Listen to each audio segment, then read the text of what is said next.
And ఈ meeting సారాంశం ఏంటంటే ఏదైతే బయటికి రేపు ఒకటో తారీఖు నుంచో ఏదో ఒకటో తారీఖు నుంచి వచ్చింది కదా, అది ఒక రాంగ్ డైరెక్షన్లో వెళ్ళింది.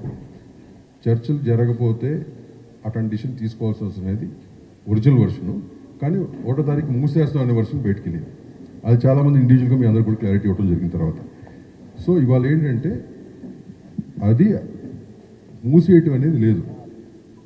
ఆల్ ఆఫ్ అస్ పాజిటివ్ నోట్లు అన్ని సెక్టార్లు వాళ్ళ రిప్రజెంటేషన్ ఇచ్చారు. వాళ్ళు ఏవైతే అనుకుంటున్నారో each sector has given to the chamber. ఈ 30th మాకు ఈసీ మీటింగ్ ఉంది. ఈసీ మీటింగ్లో చర్చించి we are going to form a committee. ఒక కమిటీ ఫామ్ చేసి పాజిటివ్ నోట్లో ఫర్దర్గా we are going to travel. And travel in the sense ఒక టైం లైన్ పెట్టుకుని ఆ టైం లైన్లో మూడు సెక్టార్స్ ఒక ఇష్యూస్ని అడ్రస్ చేస్తూ, ఎందుకంటే ఈ 3 సెక్టార్స్ ఇష్యూ ఎందుకంటున్నానంటే అన్నీ ఇంటర్లింక్డ్ అయ్యి ఒకదానికి ఇంటర్లింక్డ్ ఉన్నాయి. సో ఇవన్నీ కూడా అన్ని సెక్టార్స్ పరిగణలోకి తీసుకుని we'll move forward in a positive note. ఒక టైం లైన్ పెట్టుకుని మ్యాక్సిమం మా ఉన్న సమస్యలు, ఇంటర్నల్గా ఉన్న సమస్యలు we'll solve them with the chamber ఉంటుంది. Chamber will head the whole thing. 30th EC meeting రోజున ఆ కమిటీ వేయటం జరుగుతుంది. From there the whole thing is going to go forward. Right now ఈ బంధు గిందు అనేది అట్లాంటివి ఏమీ లేవు. This the clarity.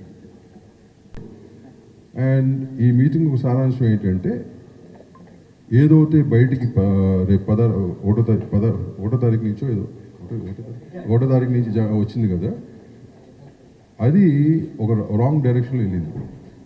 చర్చలు జరగకపోతే అటువంటి డిసిషన్ తీసుకోవాల్సి వస్తున్నది ఒరిజినల్ వర్షను, కానీ ఒకటో తారీఖు మూసేస్తాం అనే వర్షన్ బయటికి వెళ్ళింది. అది చాలామంది ఇండివిజువల్గా మీ అందరూ కూడా క్లారిటీ ఇవ్వడం జరిగిన తర్వాత. సో ఇవాళ ఏంటంటే అది మూసేయటం అనేది లేదు. ఆల్ ఆఫ్ అస్ పాజిటివ్ నోట్లు అన్ని సెక్టార్లు వాళ్ళ రిప్రజెంటేషన్ ఇచ్చారు. వాళ్ళు ఏవైతే అనుకుంటున్నారో each sector has given to the chamber. ఈ 30th మాకు ఈసీ మీటింగ్ ఉంది. ఈసీ మీటింగ్లో చర్చించి we are going to form a committee. ఒక కమిటీ ఫామ్ చేసి పాజిటివ్ నోట్లో ఫర్దర్గా we are going to travel. And travel in the sense ఒక టైం లైన్ పెట్టుకుని ఆ టైం లైన్లో మూడు సెక్టార్స్ ఒక ఇష్యూస్ని అడ్రస్ చేస్తూ, ఎందుకంటే ఈ 3 సెక్టార్స్ ఇష్యూ ఎందుకంటున్నానంటే అన్నీ ఇంటర్లింక్డ్ అయ్యి ఒకదానికి ఇంటర్లింక్డ్ ఉన్నాయి. సో ఇవన్నీ కూడా అన్ని సెక్టార్స్ పరిగణలోకి తీసుకుని we'll move forward in a positive note.